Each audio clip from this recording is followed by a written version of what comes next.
Before he became one of the famous explorers of Africa, David Livingstone spent 10 years in the wilderness, not just crossing deserts and rivers, but facing failure, doubt, and discovery. So what did Livingstone really do between 1846 and 1856? Well, let's take a look. When we last left Livingstone, it was 1845. He was happily married to Mary Moffat Livingstone, and they had left the home he'd prepared for them in Mombasa due to a disagreement with a fellow missionary. The name of Livingstone's new station was Chanywe. It was situated some 40 miles from Mombasa, and in 1846 became the center of Livingstone's operations among the Bakwans and their chief, Shishele. But Livingstone would not stay still over the next 10 years. In this time, he would travel extensively around the African continent, and this 10-year scope of travel will be the focus of this video. Now, before we get started, we want to share that this video may have less graphics, pictures, videos throughout due to the lengthy text we will be reading and the time constraint of trying to get it together. It'll have to be a little bit simpler this time around. I do apologize for that. And that serves as a reminder to you that the majority of the text for this video comes from books written by Livingstone himself or by those who lived during his time or actually knew him. So we will do our best to include a list of those books in the description so you can pick up a copy and read them yourself. And by using the links we have in the description, you are helping the channel, for which we are very grateful. But now on with the journeys of David Livingstone. The rumor of a great lake in the interior of southern Africa had long been current among the colonists. A rumor like this aroused the curiosity and stirred the enterprise of Livingstone. He resolved to discover what there was to be found beyond the terrible Kalahari Desert, which had hitherto proved the great obstacle to explorers. This desert, like Sahara of the South, was a region supposed to be absolutely without water, and it seemed hopeless to attempt to cross it with men and animals requisite to carry provisions. But the desert could be skirted, so the doctor determined to solve the question of the Great Southern Lake. Fortunately, there were two Englishmen, travelers and sportsmen, Murray and Oswell, who were delighted to join in such an expedition. They started from Calabang on June 1st, 1849. With wagons, bullocks, and a retinue of native servants and hunters. For 300 miles, the route lay through a dreary and sterile region, with scarcely any vegetation except occasional patches of cactus or wait-a-bit thorns and other plants that could subsist on the arid soil. Water could be rarely obtained, sometimes after days of interval, and the drought caused immense distress to the travelers and their cattle. After proceeding for a month in a northerly direction, they emerged from this arid region and on July 4th found themselves on the banks of a stately river, the Zoga, flowing to the east. A broad belt of reeds and rushes fringed the stream with trees and shrubs, above all which rose gigantic baobab trees, some of them 60 or 70 feet in circumference, with beautiful parasitic plants and creepers hung in festoons from the branches. Here and there the water ran in deeper channel through limestone rocks. The freshness of the vegetation and the beauty of the scenery recalled to the doctor his native Clyde, and he was cheered and gladdened by the prospect. Learning from the natives on its borders that the river flowed from a distant lake, the travelers ascended its course, and after journeying about 300 miles, following the windings of the stream, they joyfully beheld on August 1st the bright sunlit expanse of the often-rumored and long mysterious lake. The natives gave it various names, but that which most pleased the travelers was Ngami, the waters, and that was the name adopted by geographers. The lake was not found on examination to be as large as it was first anticipated, but it is a fine sheet of water all the same.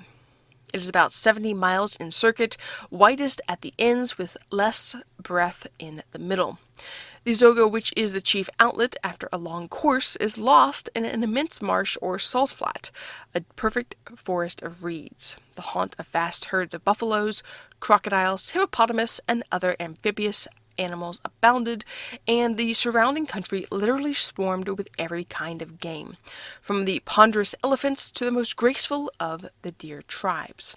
Since the way had been open to hunters and traders, and the sound of firearms been heard, the animals had rapidly decreased, and the sportsmen had to resort to wilder regions. But this does not lessen the interest with which we read of the discovery of Lake Ngami. It was the discovery which first made the name of Livingstone familiar to geographers and men of science, the Royal Geographical Society having awarded to him one half of the royal premium for the year 1849 of the value of 25 guineas in the shape of a gold chronometer watch. Livingstone was very unwilling to retrace his steps, and would fain have continued his northward exploration, especially on learning that he was only about 10 days' journey from the Makalolo tribes, whose chief, Sibitwe, he had previously heard of as being anxious to be brought in communication with the white men. But at that time he had not the means of advancing, and the travelers returned to Kolobeng. Anxious to renew the attempt to reach Sibitwe and his Makolos, Livingstone started again from Kolobeng in April 1850. This time accompanied by Mrs. Livingstone and 3 children, and by Shishele and 20 of the Bakwanans. It was a long and weary journey to the lake, and then an outbreak of fever, with reports of the ravages of the tsetse fly, brought him to a standstill. An unexpected hindrance was added. The chief, where he had halted, was either jealous or afraid of the white men going to Sibetwaye. It was only by parting with his own rifle, the gift of a friend, that the chief was appeased. Livingstone felt the importance of retaining his friendship, as he would have to leave his wife and children under his charge when he went forward. But when 2 of his children were laid down with fever, and the advance seemed impracticable, he returned once more to Kolobeng, where Mrs. Livingstone, soon after, gave birth to her 4th child, to live, however, for only a few weeks. It was the first death in our family, the doctor says in his journal, but was just as likely to have happened had we remained at home, and we now have one of our number in heaven. We now move ahead to 1852, and there is a report in the Journal of the Royal Geographical Society of a paper by Dr. Livingstone and Mr. Oswell on the greatest explorations in Central Africa beyond Lake Ngami.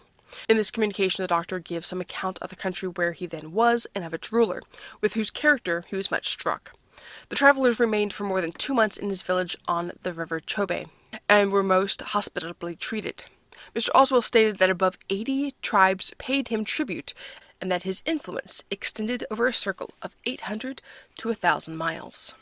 Dr. Livingstone writes about Sibitwe, the powerful chief who originally fled north after his tribe, the Mantatis, were repelled in 1824. Along the way he fought through various tribal territories and eventually settled near the Chobe and Shishiki rivers.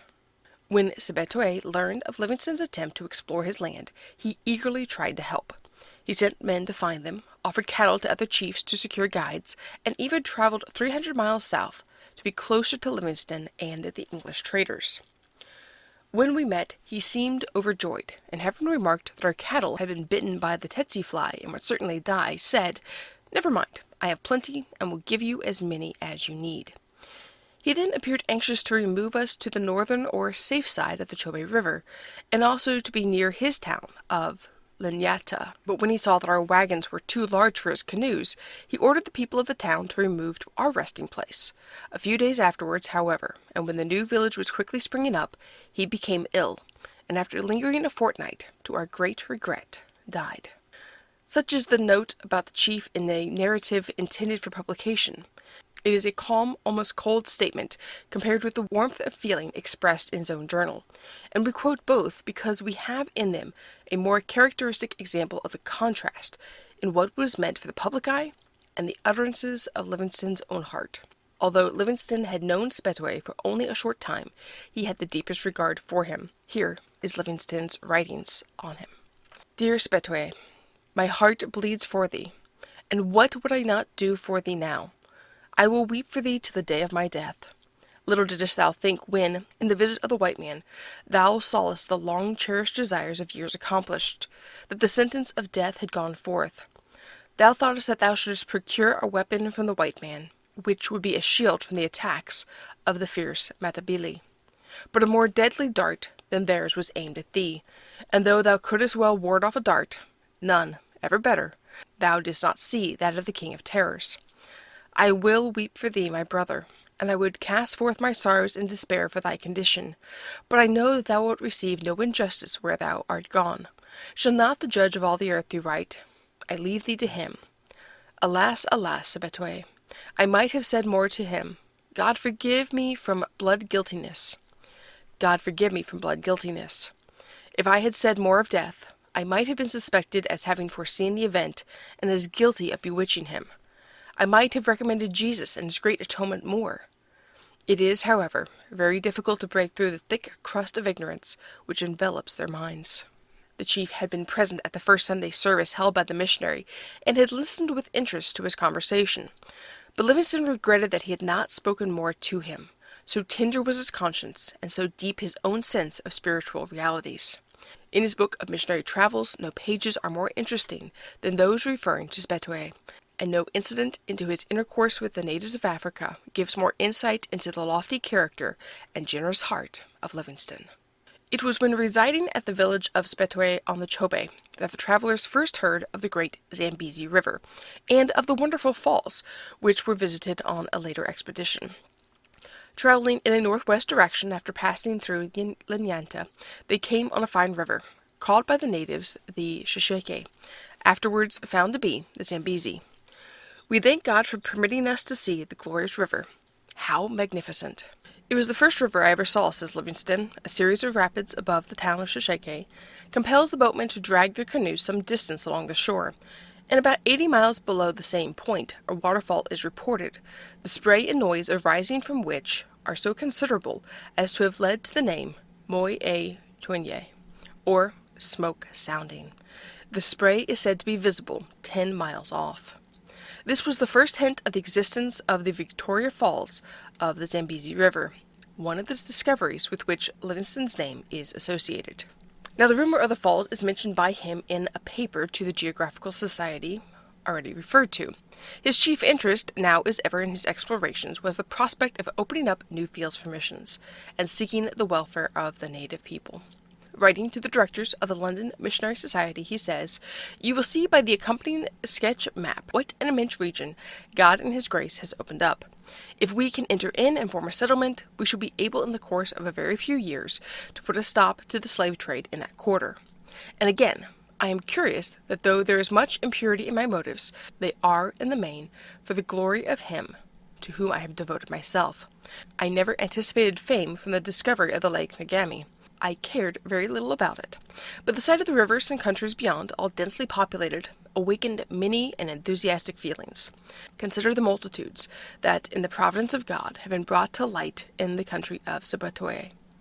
The probability that in our efforts to evangelize we shall put a stop to the slave trade in a large region, and by means of the highway into the north which we have discovered, bring unknown nations into the sympathies of the Christian world."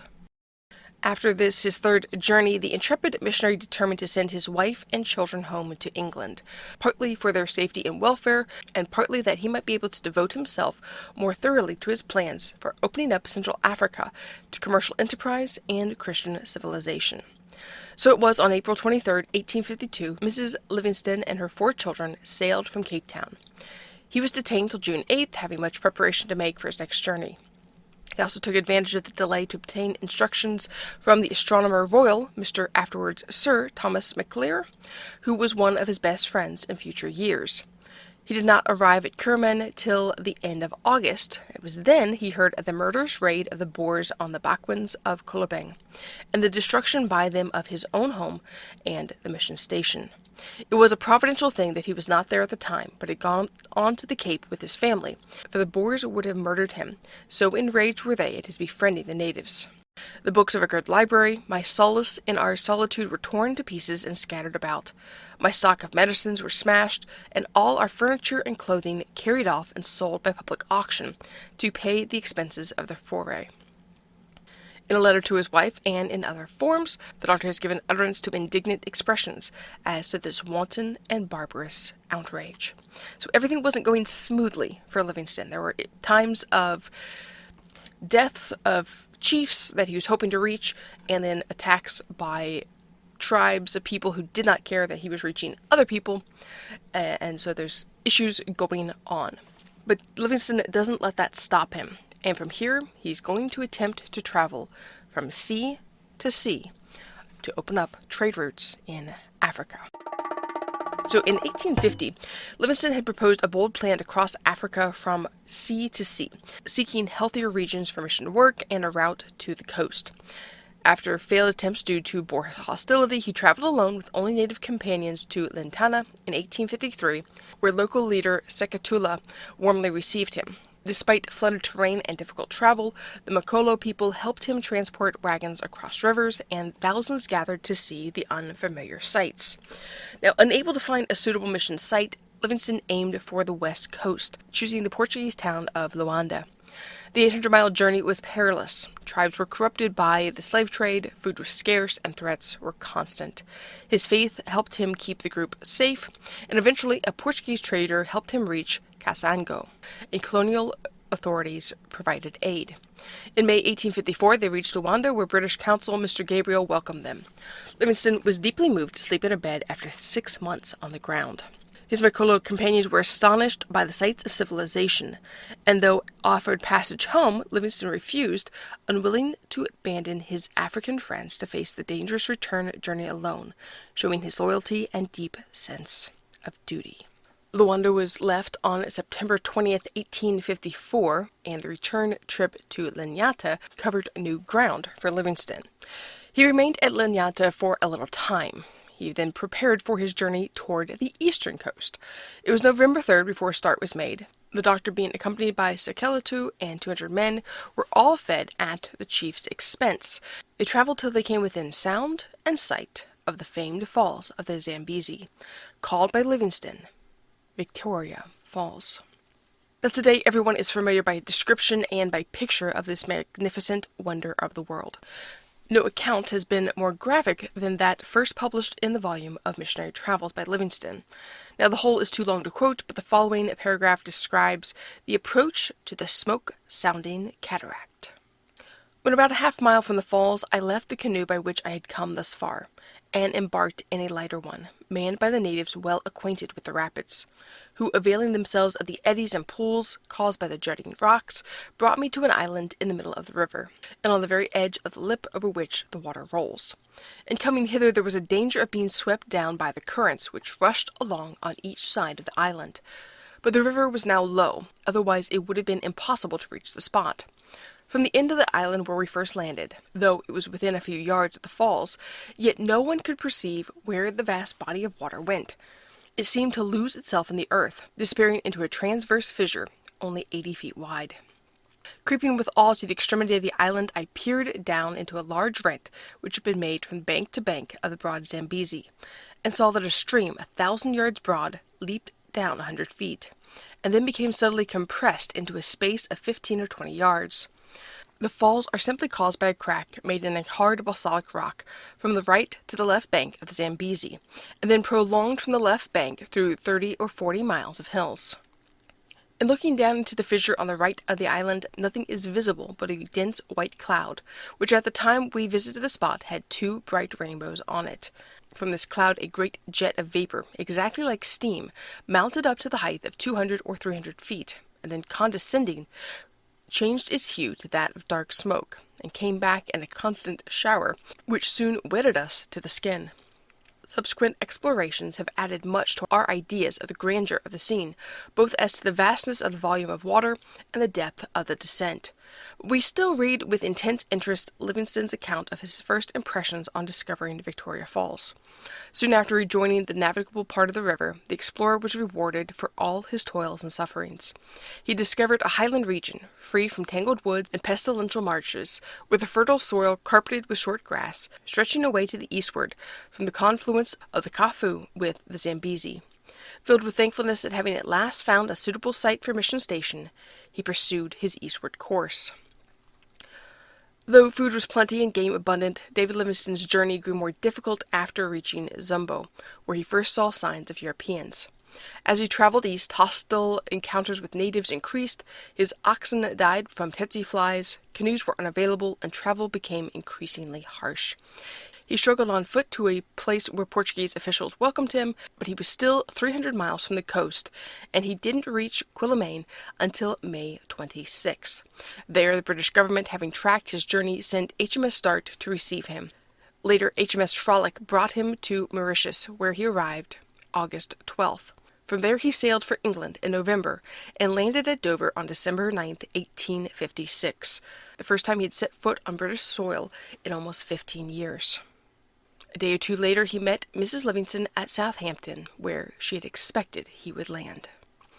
This is where we will leave Livingstone, back home with his family. Now, we do hope you will join us again next week as we learn more about the life, travels, and ministry of missionary David Livingstone.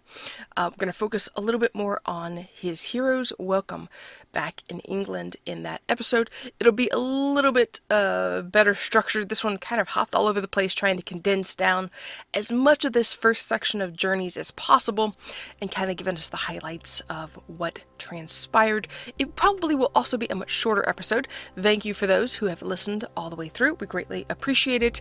If you're enjoying this series on David Livingstone, please share it with a friend and make sure to like and subscribe so you get to see the next episodes. We would greatly appreciate it. Thank you so much.